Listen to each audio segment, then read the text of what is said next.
अस्सलाम वालेकुम नाजरीन, सईद बलोच एक नई वीडियो के साथ आपकी खिदमत में हाजिर है। नाजरीन,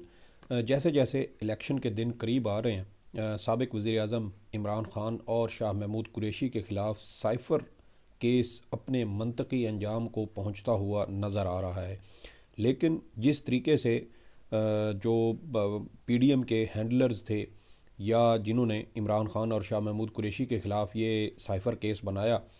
वो इस केस को जिस तरीके से लेकर चलना चाहते थे और जिस तरह से इमरान ख़ान को इस केस में सज़ा दिलवाना चाहते थे, शायद वो मकसद पूरा होता नज़र नहीं आ रहा, या यूँ समझ लें कि वो मकसद दर हकीकत नाकाम हो चुका है। और अब उसी की कुछ जो झलक है वो हमें अब इस केस की समाअत के दौरान नज़र आती है। मिसाल के तौर पे आज़म ख़ान की जानिब से जो बयान एक जो 161 का और 164 का जो बयान रिकॉर्ड करवाया गया, पहले मजिस्ट्रेट के सामने और पुलिस के सामने, वो जब अडियाला जेल में बयान रिकॉर्ड करवाने आए तो उसमें से वो बड़ा हिस्सा वो उसमें से उससे उन्होंने लाताल्लुकी का इजहार कर दिया, जिसकी वजह से साइफ़र का जो पूरा मामला था वो पहले ही मशकूक हो चुका था। अब जो सेक्रेटरी जो साइफ़र भेजने वाले जो पाकिस्तानी सफ़ीर उस वक्त अमेरिका में जो तैनात थे, असद मजीद, उनकी जानिब से आज साइफ़र केस में अपना बयान रिकॉर्ड करवाया गया और उस बयान में भी उन्होंने एक बार फिर इमरान ख़ान के मौक़िफ़ की तायीद की है। और ये एक तरह से इमरान ख़ान की बहुत बड़ी कामयाबी है कि वो जो बात करते थे वो आहिस्ता आहिस्ता अब हकूमती जो गवाहान हैं वो ख़ुद ही इन बातों का इकरार कर रहे हैं और इन बातों को तस्लीम करते हुए अदालत के सामने इमरान ख़ान के मौक़िफ़ की तायीद कर रहे हैं। इसके अलावा जो एक मरहला था गवाहान के बयानात रिकॉर्ड करवाने का, वो मरहला मुकम्मल हो चुका है। कल इस केस की बड़ी अहम समाअत होगी। वो इस वजह से अहम होगी कि कल गवाहान पर जरह शुरू करने का सिलसिला शुरू हो जाएगा, क्रॉस एग्जामिनेशन होगी, मुख्तलिफ सवालात व जवाबात होंगे, जिससे साइफ़र केस की जो परतें इसको चढ़ाई गई थी वो कल मज़ीद खुलेंगी। बहुत सारी गिरें खुलने से ये जो साइफ़र केस है ये हमें अपने मनतकी अंजाम को पहुंचता हुआ नज़र आएगा। बज़ाहिर ऐसा लगता है कि अब जल्दबाजी में इमरान ख़ान को साइफ़र केस में 2 साल की सज़ा दिलवाने की शायद तैयारियां हैं, ताकि इमरान ख़ान को जल्द से जल्द सज़ा दिलवाई जाए और इस तरह साइफ़र को मनतकी अंजाम तक पहुँचाया जाए। दूसरी जानब जो कानून के तकाज़े हैं वो पूरे नहीं किए जा रहे और ये चीज़ें बार बार हमें केस की समाअत के दौरान जो है वो नज़र भी आ रही हैं। आज केस की समाअत के दौरान जो एक स्टार गवाह उसको कह लें, असद मजीद साहब, उन्होंने साइफ़र केस में अपना बयान रिकॉर्ड करवाया और उन्होंने कहा कि डोनाल्ड लू के साथ हमारी खाने के मौका पर एक मुलाकात हुई थी और उन्होंने कहा कि डोनाल्ड लू की जानिब से कुछ बातें जो है वो मेरे साथ शेयर की गई, जो मैंने उस वक्त की हुकूमत को एक साइफ़र की सूरत में भिजवा दी। 8 मार्च को ये साइफ़र वजारत ख़ारजा को भिजवाया गया था और उन्होंने मज़ीद कहा कि उनकी तजवीज़ थी कि ये जो साइफ़र वाला मामला है या इसके अंदर जो बातें डोनाल्ड लू की जानिब से कही गई हैं, ये मामला नेशनल सिक्योरिटी कमेटी के सामने रखना चाहिए। और फिर ये मामला 25 मार्च 2022 को नेशनल सिक्योरिटी कमेटी के सामने रखा गया और असद मजीद का ही ये बयान था कि मैंने ही ये तजवीज़ दी कि इस मामले पर हमें अमेरिका के सामने एहतजाज करना चाहिए। तो ये वो बातें हैं जो इमरान ख़ान साहब या उनकी हुकूमत साइफ़र के हवाले से कहती आई है कि साइफ़र एक साजिश थी जिसमें पाकिस्तान की अंदरूनी जो पाकिस्तान के अंदरूनी मामलात थे उसमें मदाखलत की गई और इसी मदाखलत की वजह से जो पाकिस्तान में उस वक्त के अमेरिका में उस वक्त के पाकिस्तानी सफ़ीर थे असद मजीद, जब इनको भी नेशनल सिक्योरिटी कमेटी इजलास में बुलाया गया तो इन्होंने अमेरिका से एहतजाज करने की तजवीज़ दी और फिर उस तजवीज़ पर अमल किया गया और अमेरिका से बाकायदा डिमार्श किया गया। तो यहाँ पर फिर सवाल ये पैदा होता है कि यही बातें तो इमरान ख़ान साहब करते थे, तो इसका मतलब ये हुआ कि असद मजीद साहब ने दर हकीकत इमरान ख़ान की उन्हीं बातों की तस्दीक कर दी है जो इमरान ख़ान साहब इससे पहले साइफ़र से मुतल्लिक़ कहते रहे थे। इसके अलावा अब जो गवाहान का बयान रिकॉर्ड करवाने का जो सिलसिला है वो अब मुकम्मल हो चुका है। कल से इसके ऊपर बाकायदा जरा होगी और वो तमाम गवाहान जो जिसमें वजारत ख़ारजा के हुकाम थे, साबिक जो प्रिंसिपल सेक्रेटरी थे इमरान ख़ान के, आज़म ख़ान हों या असद मजीद हों, ये सब लोग अब जो वकील दिफा हैं, जो इमरान खान और शाह महमूद कुरैशी की लीगल टीम है, अब वो इन तमाम गवाहान पर जरा करेगी, मुख्तलिफ सवाल व जवाब होंगे और फिर हमें जो साइफ़र केस है ये ख़ुद ब खुद रेत की दीवार की तरह ढेर होता हुआ नज़र आएगा, क्योंकि ये केस फ़र्ज़ी बनाया गया था और दर हकीकत इमरान खान और शाह महमूद कुरैशी का जुर्म ये था कि उन्होंने अमरीकी साजिश के बारे में अपनी कौम को बताया और ये भी कहा कि कैसे एक अमरीकी साजिश का हिस्सा बन के मुंतखब पाकिस्तानी हुकूमत को गिराया गया और इसके पीछे अमरीका की ख्वाहिश थी, क्योंकि इमरान खान साहब एक तो अमरीका को फ़ौजी अड्डे देने से इनकार कर चुके थे और दूसरा इमरान खान आज़ाद ख़ारजा पॉलिसी पर अमल दरामद शुरू कर चुके थे और इसी हवाले से उन्होंने फरवरी 2022 में रूस का दौरा भी किया था। इसके अलावा केस की समाअत के दौरान शाह महमूद कुरैशी की जो प्रोसिक्यूशन के वकील थे राजा रिजवान अब्बासी, उनके साथ तलख़ कलामी हुई। शाह महमूद कुरैशी जज साहब के साथ अपने कागजात नामजदगी मुस्तरद होने के हवाले से गुफ्तगू कर रहे थे और इसी गुफ्तगू के हवाले से जब राजा रिजवान अब्बासी की जानिब से मदाखलत की गई तो उस पर बहस और तकरार में इजाफा हुआ, तू तकरार हुई। शाह महमूद कुरैशी साहब का जज के साथ ये मुकालमा था कि आपकी वजह से मेरे कागजात नामजदगी मुस्तरद हुए, क्योंकि आपने कहा था कि जो आपका आर्डर है उसकी कापी कागजात नामजदगी के साथ लगा दूँ, तो वो मैंने लगाई, लेकिन मेरे कागजात नामजदगी मुस्तरद हो गए और इस तमाम तर अमल में आप शामिल हैं और आपने दानिस्ता तौर पर मेरे कागजात नामजदगी मुस्तरद करवाए हैं। उसकी एक वजह तो ये हो सकती है कि किसी तरीके से ये शायद कोशिश की जा रही थी कि पीटीआई की जो टॉप लीडरशिप है, अब इमरान खान साहब को तो तोशा खाना वाला जो केस था उसका फैसला चूँकि फील्ड में मौजूद है, इस वजह से वो इलेक्शन में हिस्सा न ले सके। सुप्रीम कोर्ट ने भी उनको रिलीफ देने से इनकार कर दिया और दूसरी जानब शाह महमूद कुरैशी थे तो उनके भी कागजात नामजदगी मुस्तरद करवाने की शायद इसलिए कोशिश की गई कि ये जो चेयरमैन और वाइस चेयरमैन थे ये दोनों इंतखाबात में हिस्सा ना ले सके। बहरहाल ये अभी बहस जारी थी कि राजा रिजवान अब्बासी साहब ने इसमें मदाखलत की, तो शाह महमूद कुरैशी ने राजा रिजवान अब्बासी को टोकते हुए कहा कि तुम कौन हो, तुम्हारी क्या औकात है, जिस पर फिर राजा रिजवान अब्बासी की जानिब से भी आगे से ये रद्द-ए-अमल दिया गया कि तुम्हारी क्या औकात है, तुम कौन हो। तो ये कुछ ऐसी बातें थी जो मेरे ख्याल में नहीं होनी चाहिए थी। इसके अलावा केस की समाअत के दौरान इमरान खान और शाह महमूद कुरैशी ने मखदूम जावेद हाशमी के जो इक़दामात थे उसको सराहा, क्योंकि मखदूम जावेद हाशमी गुज़श्ता कुछ दिनों से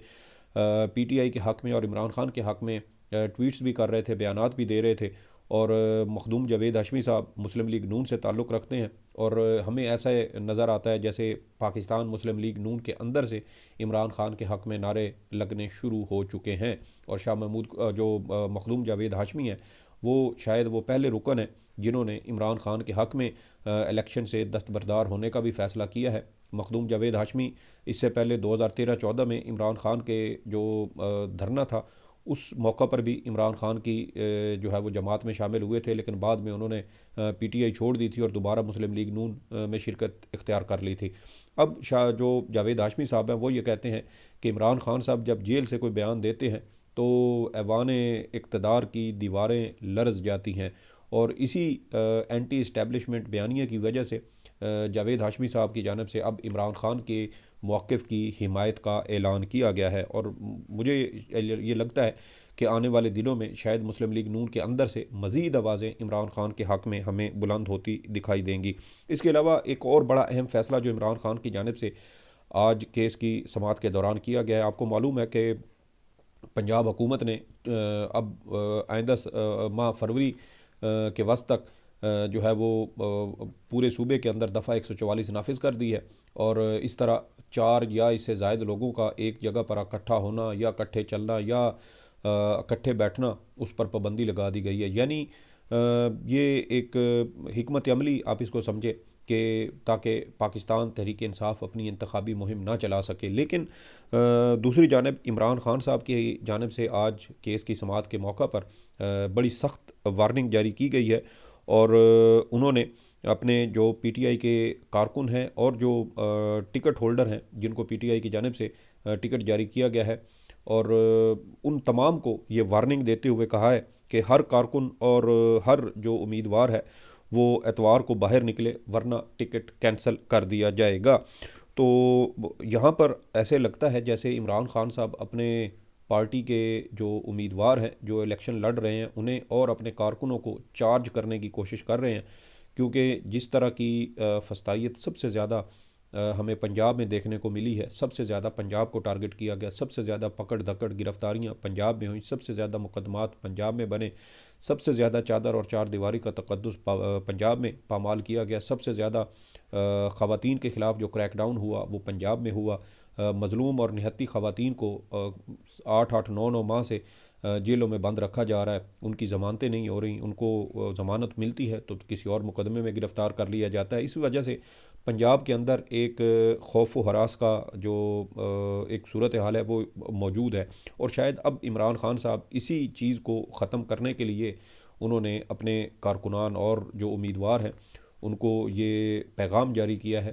कि वो एतवार को बाहर निकलें और बाकायदा तौर पर अपनी जो उनकी इंतखाबी मुहिम है उसको आगे लेकर बढ़ें। आज केस की समाअत के दौरान इमरान खान साहब की जानिब से तकरीबन कोई 8 से 10 मिनट तक मीडिया के साथ गुफ्तगू की गई। गुज़श्ता रोज़ आपको मालूम है कि जो सुपरिटेंडेंट जेल थे अडियाला जेल, उनके साथ इमरान खान की तलख़ कलामी हुई, क्योंकि इमरान खान मीडिया के साथ गुफ्तगू कर रहे थे और सुपरिटेंडेंट जेल ने इमरान खान को रोका था। इमरान खान को जब गोलियां लगी थी तो वो ज़ख़म भी, अब ये इतलात हैं कि वो दोबारा से जो है वो हरे हो रहे हैं, वो इमरान खान को उन ज़ख्मों में तकलीफ़ हो रही है, लेकिन उसके बावजूद इमरान खान साहब किसी भी तरह से हिम्मत हारने को तैयार नहीं है। इसके अलावा इमरान खान की जानिब से सहाफ़ियों से गुफ्तगू में अरशद शरीफ साहब का ज़िक्र किया गया और उन्होंने कहा कि हमें IB की जानिब से जब ये यानी जब अदम एतमाद वगैरह जमा हो चुकी थी और अमरीकी साइफ़र आया, तो साइफ़र आने के बाद इमरान खान ने कहा कि अचानक हमारे जो पार्टी के कुछ लोग थे उनके अचानक ज़मीर जागना शुरू हो गए और फिर इंटेलिजेंस ब्यूरो यानी IB की जानिब से उस वक्त के वज़ीर-ए-आज़म इमरान खान को ये रिपोर्ट की गई कि PTI के कुछ लोग अमरीकी एम्बेसी में जाकर मुलाकातें कर रहे हैं। और फिर ये तमाम तर तफसीलात इमरान खान को पहुँचाई गई और अरशद शरीफ साहब ने इसके ऊपर एक मुकम्मल प्रोग्राम भी रिकॉर्ड किया था कि कौन कौन से वो लोग हैं जो अमरीकी एम्बेसी में जाकर अमरीकी सफ़ीरों से या उनके जो सफारतकार हैं उनसे मुलाकातें कर रहे थे। और इसके अलावा इमरान खान साहब की जानिब से ये भी कहा गया कि जो साइफ़र था वो साबिक़ आर्मी चीफ़ कमर जावेद बाजवा के नाम आया था और साइफ़र के ख़िलाफ़ जो साइफ़र भेजने का सारा मामला था उसकी दो वजूहात इमरान खान की जानिब से बताई गई और कहा गया कि एक तो इसराइल को तस्लीम ना करने का मामला था और दूसरी आज़ाद और ख़ारजा पॉलिसी थी जिसके ऊपर इमरान खान साहब अमल दरामद कर रहे थे। अब देखें कि इमरान खान साहब ने कहा कि 22 लोगों का उन्हें इल्म हुआ जब IB की जानिब से खुफिया रिपोर्ट्स इमरान खान तक पहुँचाई गई और इमरान खान साहब ने कहा कि जब अमरीकी साइफ़र आया और लोगों के ज़मीर जागना शुरू हुए तो फिर वो समझ गए कि शायद अब उनकी हुकूमत ख़त्म करने का बाकायदा जो है वो मंसूबा बना लिया गया है। अब ये जो साइफ़र केस है ये अब हमें अपने मंतकी अंजाम को पहुंचता हुआ नज़र आ रहा है। उसकी वजह यह है कि गवाहान के बयानात कलमबंद हो चुके हैं। अब इसके ऊपर क्रॉस एग्जामिनेशन होगी और सवाल जवाब का सिलसिला शुरू होगा, फिर वो परतें खुलेंगी। जो एक रेत का जो महल खड़ा किया गया, अब हमें कल से वो महल आहिस्ता आहिस्ता गिरता हुआ नज़र आना शुरू हो जाएगा। ये कुछ तफसीलात थी जो इस साइफ़र केस के हवाले से आपके साथ शेयर करना थी। मुझे ऐसे लगता है कि जैसे इमरान खान साहब फरवरी नहीं तो शायद मार्च या अप्रैल में इस साइफ़र केस से मुझे बरी होते हुए दिखाई दे रहे हैं, क्योंकि अब साइफ़र केस का जो जेल ट्रायल है वो अपने मंतकी अंजाम को पहुंच चुका है और अगर इसमें इमरान खान को सज़ा भी होती है तो फिर इस सज़ा के ख़िलाफ़ फ़ौरी तौर पर इस्लामाबाद हाई कोर्ट में अपील दायर की जाएगी और अगर ये अपील ज़ेर समात भी रहती है तो कम अज़ कम इमरान खान की सज़ा मुअत्तल हो जाएगी और सज़ा मुअत्तल होने के बाद इमरान खान जेल से रिहा हो जाएंगे। इसके अलावा जो दीगर अहम केसेस हैं उसमें इमरान खान साहब की ऑलरेडी ज़मानतें हो चुकी हैं, सुप्रीम कोर्ट से भी ज़मानत हो चुकी है। जो तोशा खाना और अलकादर ट्रस्ट केस का मामला है, अब वो जज मोहम्मद बशीर साहब बीमार हो गए हैं, बीमारी की वजह से जो है उनकी हालत काफ़ी ख़राब है और बीमारी की वजह से अब वो छुट्टी पर चले गए हैं। अब देखना ये है कि वो कितने अरसे तक छुट्टी पर रहते हैं और अगर उनकी ये छुट्टी लंबी होती है तो फिर इन दोनों यानी अलकायदा ट्रस्ट केस और जो तोशाखाना केस है उसकी समाअत नहीं हो सकेगी। तो इस तरह इमरान खान के फिर पीछे वो कोई और अहम ऐसा केस नहीं बचता जिसमें उनको जेल में रखा जाए, क्योंकि आज भी 7 मुख्तलिफ मुकदमात में उनकी ज़मानतें बहाल कर दी गई हैं। तो इस तरह हमें अब ऐसे नज़र आता है जैसे अब सिस्टम अंदर से इस तमाम तर जो लाकानूनीत है या जो तमाम तर मुकदमात हैं, जैली झूठे मुकदमात, इसके ऊपर मज़ाहमत कर रहा है। और इमरान खान साहब को ऐसे लगता है जैसे जो रिलीफ मिलने का या इंसाफ मिलने का अमल है वो सिस्टम के अंदर से ही शुरू हो रहा है। तो देखना अब ये है कि आम इंतखाबात के बाद इमरान खान साहब जो है वो मार्च या अप्रैल में, मेरी अपनी जो एक ऑब्ज़र्वेशन है, मुझे लगता है कि शायद मार्च अप्रैल में इमरान खान साहब जेल से रिहा होकर बाहर आ जाएंगे। तो ये कुछ तफसीलात थी जो आपके साथ शेयर करना थी। इस वीडियो के बारे में आपकी जो भी आरा हो फीडबैक ज़रूर दीजिएगा। सईद बलोच को इजाज़त दें। अल्लाह हाफ़िज़।